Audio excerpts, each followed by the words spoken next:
En el nombre del Padre, y del Hijo, y del Espíritu Santo. Amén. Dios te salve, María, llena eres de gracia, el Señor es contigo. Bendita tú eres entre todas las mujeres, y bendito es el fruto de tu vientre, Jesús. Santa María, Madre de Dios, ruega por nosotros pecadores, ahora y en la hora de nuestra muerte. Amén. Santa María, Madre de la Iglesia, ruega por nosotros. En el nombre del Padre, y del Hijo, y del Espíritu Santo. Amén. En esta primera jornada, donde siempre pues de manera distante, pero se quiere recoger el dinamismo de la cuarta semana, el encuentro con Cristo resucitado nos lleva a pensar desde la fe en la realidad de la muerte, en lo que nos aguarda, en quien nos espera al morir. Es lo que hemos meditado esta mañana. Pero me gustaría, como he ido anunciando también estos días, en este momento introducir otra temática importante que en los ejercicios aparece como petición al Señor, o en otros momentos como una reacción que nos permite reconocer que nos estamos dejando tocar por el Señor, y es la realidad de las lágrimas. Pero me gustaría abordarla dentro de esta perspectiva de consideración sobre las realidades últimas. ¿Y por qué situar esto en este momento? Pues he evocado en varias ocasiones el pasaje autobiográfico de San Gregorio Nacianceno, donde se lanza a sí mismo esta pregunta: ¿qué dejaré a la Iglesia? Y responde directamente: le dejaré mis lágrimas. Pues quiero yo lanzar esta pregunta también en unos días de ejercicios. Cuando pensamos nuestra relación con el Señor, pedirle que nos pensemos en la Iglesia. Vivir la Eucaristía nos hace sabernos miembros de Cristo. Vivir los misterios de la fe nos hace sabernos formando parte de una comunión santa, una asamblea santa. Recibir los beneficios de la salvación, los dones de la gracia, nunca es un ejercicio individual. El cristiano nunca es un francotirador, ni un Robinson Crusoe que con sus propios recursos vive por su cuenta sin necesitar de los demás, sino que hechos, creados, moldeados a imagen y semejanza de Dios, que es Trinidad, hemos sido creados para comunión, y comunión eterna en el Padre, en el Hijo y el Espíritu Santo. Por eso, incluso la consideración de la propia muerte ha de hacerse en términos eclesiales. Y es lo que hace San Gregorio Nacianceno cuando se pregunta: ¿qué dejaré a la Iglesia? Pues quisiera extender esta pregunta en estos días de ejercicios. ¿Qué dejaremos a la Iglesia? San Gregorio Nacianceno dice que le dejará sus lágrimas. ¿Por qué esta respuesta? Pues me gustaría detenerme en la importancia de las lágrimas en la propia vida espiritual como miembros de la Iglesia. También he recordado que Santa Catalina de Siena, y con ello concluiré, hasta tal punto considera importante esta cuestión, que dentro del diálogo, obra a la que ya me he referido estos días, introduce lo que llama la doctrina de las lágrimas y presenta los diferentes estados de la vida interior según los tipos de lágrimas. Algo así como las moradas de Santa Teresa, pero en clave de lágrimas. ¿Es esto posible?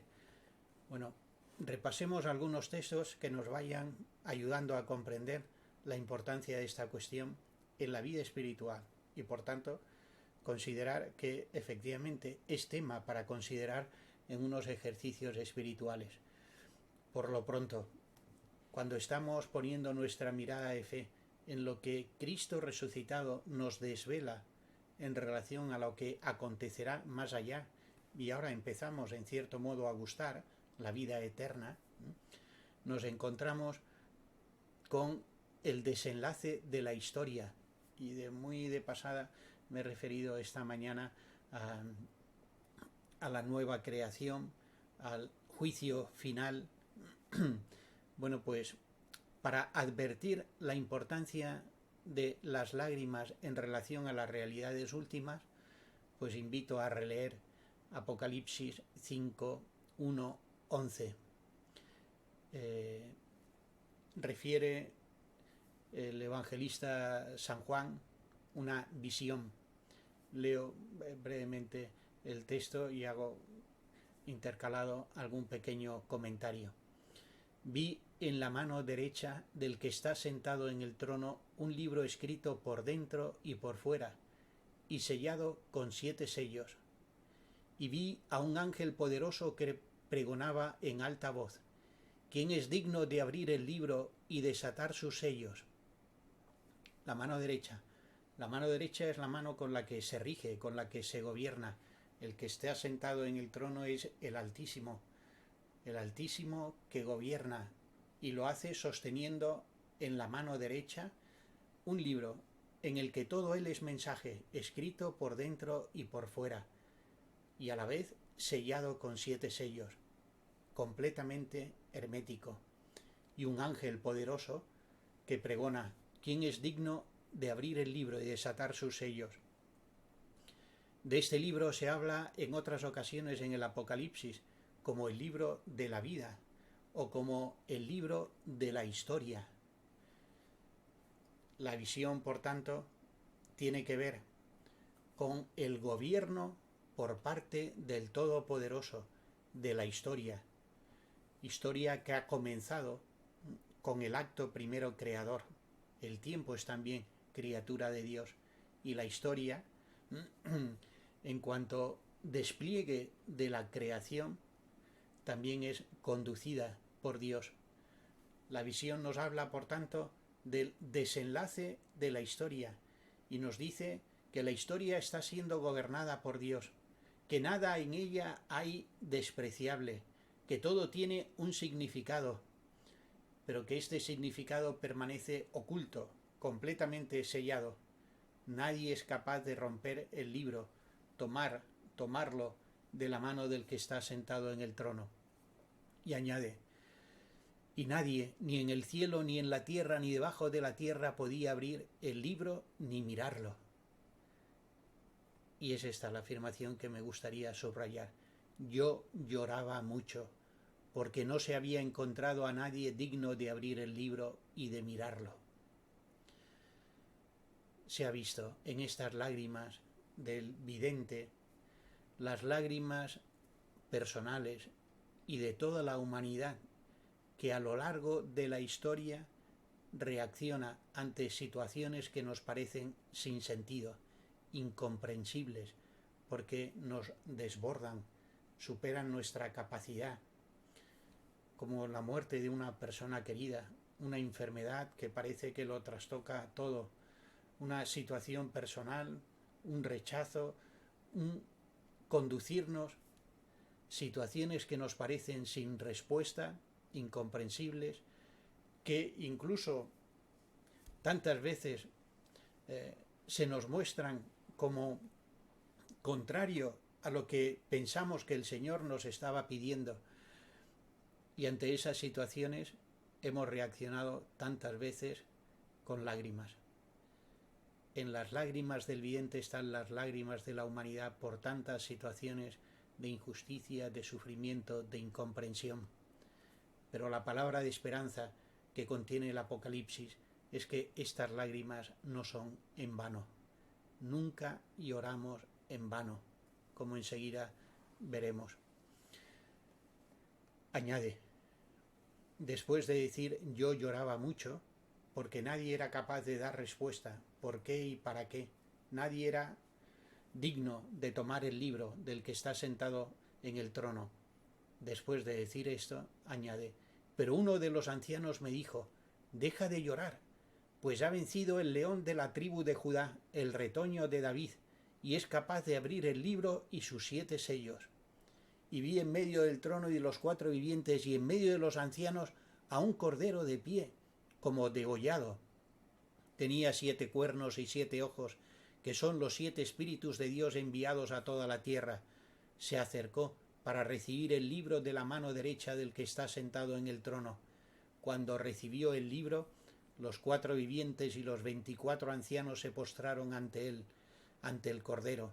Tenían cítaras y copas de oro llenas de perfume, que son las oraciones de los santos, y cantan un cántico nuevo. Eres digno de recibir el libro y de abrir sus sellos, porque fuiste degollado, y con tu sangre has adquirido para Dios hombres de toda tribu, lengua, pueblo y nación, y has hecho de ellos para nuestro Dios un reino de sacerdotes, y reinarán sobre la tierra. En medio de esta escena irrumpe un cordero, a la vez erguido, de pie y degollado, Cristo muerto y resucitado, que se acerca al que está sentado en el trono y recibe de él el libro. Y entonces lo que era llanto se convierte en cántico nuevo. Tú eres digno de recibir el libro y romper sus sellos, porque has sido degollado. La clave de comprensión de la historia de la humanidad, el significado último de todo cuanto acontece, se desvela en el misterio de Cristo muerto y resucitado. Y este desvelarse se convierte se hará revelador, será revelación al final de los tiempos, cuando venga en gloria y majestad, para juzgar a vivos y muertos, como confesamos en el credo. La palabra de esperanza que contiene este pasaje del Apocalipsis es que no hay acontecimiento, por doloroso, incomprensible, dramático o triste que experimentemos en la vida, o que la humanidad haya experimentado, que no tenga un significado salvífico. Hasta de las situaciones de mayor atrocidad permitidas por el Señor sacará frutos de bendición y transformará el llanto en canto de júbilo. Se nos pide entonces poner nuestra mirada de fe una vez más en Cristo muerto y resucitado, y descansar en la certeza de que aquello que ahora no entiendo, aquello que me hace llorar por incomprensible, un día Cristo lo desvelará. Basta, por tanto, este pasaje, Apocalipsis 5, 1, 11, pues para detenernos en el sentido de la historia y ver los detalles que están contenidos en este relato abundantísimos. Pero todavía nos vale caer en la cuenta de la importancia de la temática de las lágrimas, repasando pues algunos testimonios de algunos autores. Por ejemplo, para caer en la cuenta de el bien de las lágrimas, pues resulta útil la afirmación de San Juan Crisóstomo en sus homilías sobre la carta a los hebreos. Dice San Juan Crisóstomo: sirve a Dios con lágrimas para que puedas lavar los pecados cometidos. Sé que hay muchos que se burlan de nosotros diciendo siempre lágrimas. Por eso es tiempo de lágrimas. Por tanto, lloremos, amados, lloremos para alegrarnos realmente y gozar en el tiempo de la alegría clara como el sol. Las lágrimas sirven para purificar los pecados cometidos. No temamos la burla de los que nos señalan cuando hablamos de las lágrimas, pues en ellas hay algo fundamental. Las lágrimas producen gran consuelo en quien se sabe ya perdonado. Uno de los pasajes quizás que pasa desapercibido en el relato de las confesiones es lo que refiere a propósito de su bautismo. En realidad todo el relato de su itinerario hasta el Señor es para llegar a ese momento, y sin embargo, sorprendentemente, de ese momento apenas dice nada. Habla de su conversión tarde te amé, hermosura siempre antigua, siempre nueva, de las dificultades, de los problemas, de cómo el Señor le ha ido conduciendo. Y sin embargo, cuando se trata de describir la obra realizada de regeneración por Cristo en él, lo hace rápidamente. Entiendo que así, incluso en la forma, transmite un mensaje importante. Hay realidades que son de tal magnitud que apenas se pueden sugerir, y cuanto más grandes y altas y elevadas son, menos palabras se pueden pronunciar en torno a ellas. Pero las palabras que San Agustín dice a propósito de su bautismo no tienen desperdicio. Lo leo. Dice: recibimos el bautismo y huyeron de nosotros las inquietudes de la vida pasada. En aquellos días no me cansaba de considerar, embargado de una asombrosa dulzura, tus profundos designios sobre la salvación del género humano. Cuántas lágrimas derramé escuchando los himnos y cánticos que dulcemente resonaban en tu iglesia. Me producían una honda emoción. Aquellas voces penetraban en mis oídos y tu verdad iba destilándose en mi corazón. Fomentaban los sentimientos de piedad y las lágrimas que derramaba me sentaban bien. Las lágrimas que derramaba me sentaban bien. Recibido el bautismo, San Agustín, ya como hijo de la Iglesia, participa en sus celebraciones, y el escuchar y participar de los cánticos, de los rezos, iba dejando en él una serenidad y una paz que le provocaban muchas lágrimas, y añade, y esas lágrimas me hacían mucho bien. Las lágrimas nos hacen misericordiosos. San Juan de Ávila da a un recién nombrado obispo, arzobispo de Granada, don Pedro Guerrero, unas recomendaciones en una carta que considero es como un pequeño tratadito para todos los que tienen responsabilidad pastoral. Da 3 consejos capitales que a la vez armonizan el sentido común y la docilidad a la vida de la gracia. Y entiendo que este consejo pues no vale solo para los obispos, para los sacerdotes, sino para todos aquellos que en la Iglesia reciben una misión de responsabilidad. ¿Qué le dice? Le dice lo que tiene que cuidar para ser fiel a lo que el Señor a partir de ahora le encomienda. Tiene que cuidar la vida interior, tiene que cuidar el estudio y tiene que cuidar el trato con las personas. La vida interior, y ahí viene la referencia a las lágrimas, que sea persona de oración. El estudio, porque debe dar a otros el alimento del Evangelio y debe por tanto profundizar para iluminar las conciencias y conducir a otros a la verdad que es Cristo. Y el trato con las personas, pues no en el sentido pues que hoy desarrollamos principalmente de cercanía o de esto en otros lugares también San Juan de Ávila lo dice con total claridad.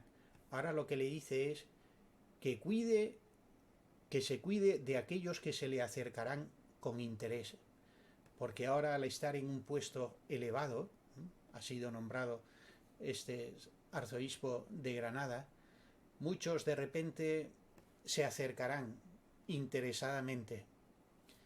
En este consejo le está transmitiendo también algo fundamental, que no olvide nunca el pastor a quien pertenece su corazón. Nuestro corazón está hecho para el Señor, nuestro descanso ha de estar solo en Él, y en el trato con las personas, a la vez que hemos de expresar la cercanía de Dios, hemos, sin ningún tipo de complejo, expresar también distancia, que a los demás, a los fieles, les haga siempre recordar que somos del Señor. Pues en el primero de los consejos, cuando le invita a cuidar la vida interior, le dice: aprenda vuestra señoría a ser mendigo delante del Señor y a importunarle mucho, presentándole su peligro y el de sus ovejas, Y si verdaderamente se supiere llorar así y a ellas, el Señor, que es piadoso y dice no llores, a la madre de la viuda de Naín, le resucitará su hijo muerto, porque como a Cristo costaron sangre las almas, han de costar al prelado lágrimas. Repasaremos enseguida este encuentro de Cristo con esta madre que además es viuda, que lleva a su hijo muerto a enterrar. Pues recordando cómo Jesús a esta mujer le dice no llores, dice San Juan de Ávila que el prelado, el pastor, ha de llorar por sus fieles para conmover también a Cristo y así curarlos, sabiendo que el pastor está llamado a acercar al buen pastor al pueblo que le ha sido confiado. San Juan Crisóstomo lo dice también con palabras sabias en la misma obra que ya he comentado, las homilías a la carta a los Hebreos. No puedes ser padre si no lloras. Y concluye: yo quiero ser Padre misericordioso. Pues ¿cómo afrontar este tema?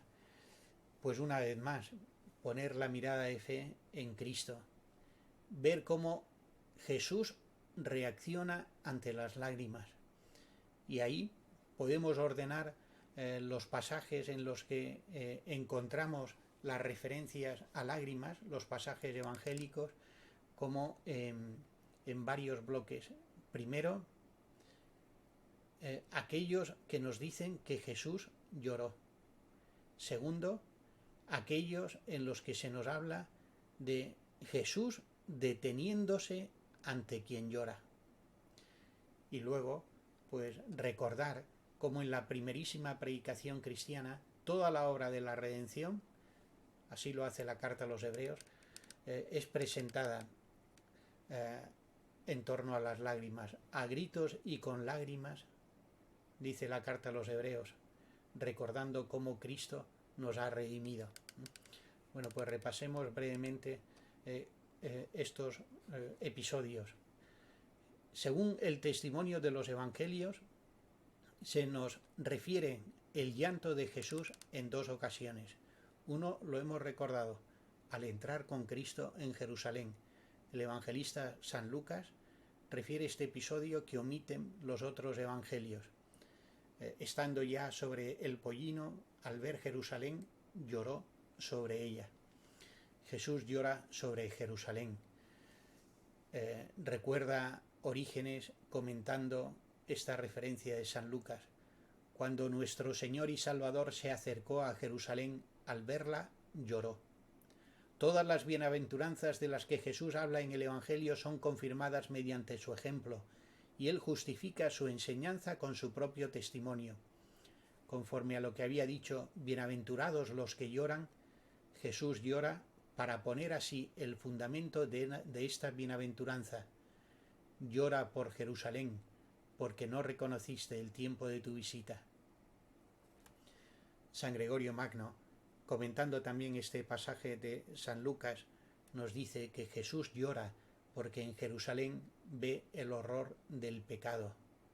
Y comenta el Papa, San Gregorio Magno, que el Señor llorando describe la ruina de Jerusalén llevada a cabo por los emperadores romanos Vespasiano y Tito. No lo ignoran quienes hayan leído la historia de la destrucción de la misma, y a quien se atribuye la culpa del castigo de su destrucción se añade, porque no reconociste el tiempo de tu visita. En efecto, el Creador de los hombres se dignó visitarla por el misterio de su encarnación, pero ella no se acordó del temor ni del amor que se le debía. Pero más todavía, a propósito de el llanto de Jesús sobre Jerusalén, también San Gregorio Magno comenta que Jesús llora por los que no lloran, carga sobre sí el pecado de los hombres y anticipa el llanto que afligirá al pueblo elegido. Afirma San Gregorio: el Redentor fue el primero en llorar la ruina de la ciudad, cosa que la misma ciudad no sabía que había de suceder, y a la cual dice el Señor llorando: si reconocieras tú también, se sobreentiende, llorarías tú, que ahora saltas en gozo, porque no sabes lo que te amenaza. Segundo momento en el que se nos habla del llanto de Jesús, ante Lázaro muerto. Jesús aparece llorando con los que lloran. Y el llanto de Jesús nos enseña a nosotros a llorar. Un texto hermoso de un autor hispano, Potamio de Lisboa, en un tratadito precisamente titulado sobre Lázaro, dice: Dios lloraba conmovido por las lágrimas de los hombres, y aunque estaba a punto de librar a Lázaro de las ataduras de la muerte con su poder, prestaba un ministerio piadoso con el consuelo de las lágrimas. Dios lloraba no porque supiese que Lázaro había muerto antes que él, sino para consolar a las afligidas hermanas. Dios lloraba para que los hombres hicieran en favor de los hombres lo que Dios enseñaba con las lágrimas y la piedad. Dios lloraba porque la naturaleza humana había caído hasta tal punto que había despreciado la eternidad y había llegado a amar el mundo más bajo. Dios lloraba porque a los que podrían haber sido inmortales, el diablo los había hecho mortales. Dios lloraba porque a los que les había regalado todo y había colocado bajo su poder, a los que había colocado en el paraíso con flores y lirios y sin trabajo alguno, el diablo les había exiliado de todo eso enseñándoles a pecar. Dios lloraba porque a los que había hecho inocentes, el diablo había conseguido con su maldad que se encontraran culpables. San Agustín, refiriéndose, como ya recordé, al llanto de Jesús al ver a su amigo Lázaro muerto, dice: ¿por qué lloró Cristo sino para enseñar al hombre a llorar? Magistral. Jesús llora para enseñarnos a llorar. Segundo, viendo a Jesús cómo llora, podemos nosotros aprender a llorar. Y lo que esto significa. Lo segundo es considerar cómo Jesús se detiene siempre ante quien llora. También los evangelios son especialmente significativos en este punto. Por un lado, Jesús proclama bienaventurados a los que lloran, Mateo 5:5 y paralelos. Jesús se compadece de la viuda de Naín, como he recordado, viuda que además ha perdido a su hijo único. Se compadece de ella y le invita a no llorar. Jesús nunca pasa de largo ante quien llora. Jesús se detiene ante las lágrimas también del jefe de la sinagoga. Jesús recoge las lágrimas de arrepentimiento de la mujer pecadora y de Pedro, que acaba de negarle. Jesús consuela a las mujeres de Jerusalén camino del Calvario. Aprender nosotros a llorar a partir de la actitud de Jesús ante las lágrimas implica hacer nuestra su compasión. Tener entre nosotros los mismos sentimientos de Cristo supone pedir al Señor la dulzura de su corazón para no pasar nunca de largo ante quien llora.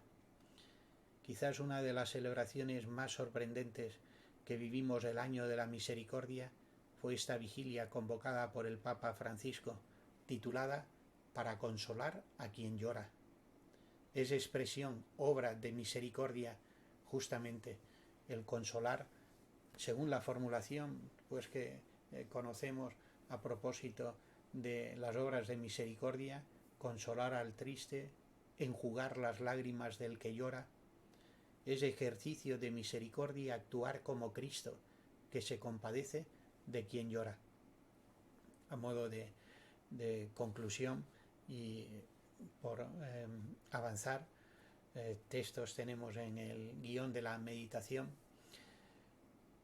Creo que con las referencias dadas podemos percibir que efectivamente estamos ante un tema importante.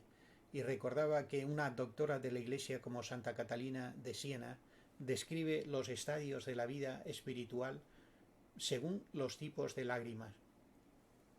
Y así, en el tratado sobre las lágrimas contenido dentro del diálogo, Santa Catalina nos habla hasta 5 tipos de lágrimas, recordando en qué medida son buenas o son y han de ser rechazadas.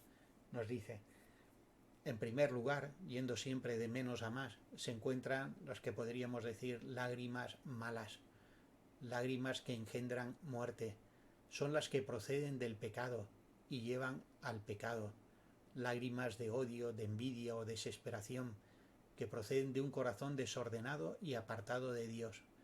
Estas son lágrimas que debemos quitar. Como también pide el salmista, que quite las lágrimas de nuestros ojos, lágrimas de rabia, de envidia, de irritación. No quiere el Señor estas lágrimas para nosotros, porque son consecuencia del pecado. Hay un segundo tipo de lágrimas. Si nuestras lágrimas son de este tipo, pues sabemos que estamos como todavía ni siquiera nos hemos dejado tocar por la gracia. Segundo tipo de lágrimas, lágrimas de temor por los propios pecados. Son la de quienes se levantan del pecado por temor al castigo, dice Santa Catalina. El temor les hace llorar. Su motivación no es perfecta, pues no hay necesariamente arrepentimiento, pero implica ya una primera reacción del corazón. Es como la primera reacción de un corazón que percibe, antes de percibir la bondad de Dios, percibe el daño que el pecado le provoca a él mismo.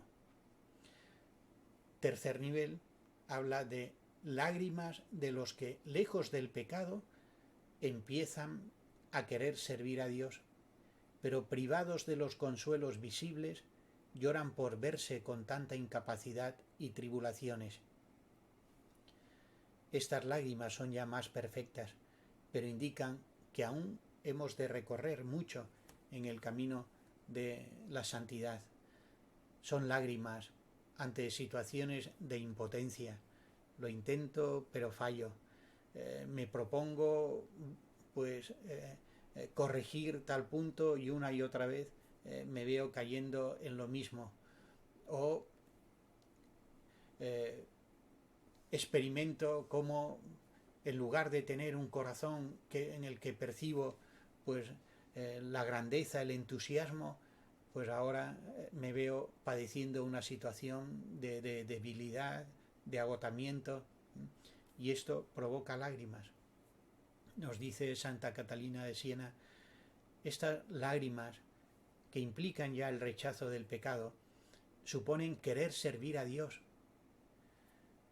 Son lágrimas que se producen al constatar la propia incapacidad. Estas lágrimas hacen bien, pero a la vez ilustran que hemos todavía de avanzar más. Cuarto nivel, habla Santa Catalina, de las lágrimas de los que aman con perfección a Dios y al prójimo, doliéndose de las ofensas que se le hacen a Dios y compadeciéndose del daño del prójimo, en completo olvido de sí mismos. Este cuarto nivel implica ya configuración con Cristo, docilidad al Espíritu Santo, amor a Dios y al prójimo, que nos lleva a dolernos por las ofensas que se hacen a Dios y a compadecernos del prójimo, con olvido de nosotros mismos. Y por último, habla Santa Catalina de lágrimas de dulzura, derramadas con gran suavidad por la unión íntima del alma con Dios. Son lágrimas de puro amor que derraman los santos en las más altas cumbres de perfección cristiana. Y así, refiriendo sobre todo a las lágrimas que nos llevan del arrepentimiento a la dulzura del sabernos infinitamente amados por el Señor, también la tradición cristiana habla del don de lágrimas. Pues concluyamos con la referencia con la que abría esta meditación, la de San Gregorio Nacianceno y su pregunta, formulada una vez que se sabe en la morada de la Trinidad Santa. Busco la soledad, un lugar inaccesible al mal, donde con una mente unificada busque a mi Dios y aliviar mi senectud con la dulce esperanza del cielo. ¿Qué le dejaré a la Iglesia? Le dejaré mis lágrimas. Dirijo mis pensamientos a la morada que no conoce el ocaso, a mi amada Trinidad, única luz de la cual la sola sombra oscura ahora me conmueve. Gloria al Padre, y al Hijo, y al Espíritu Santo, como era en el principio, ahora y siempre, por los siglos de los siglos. Amén.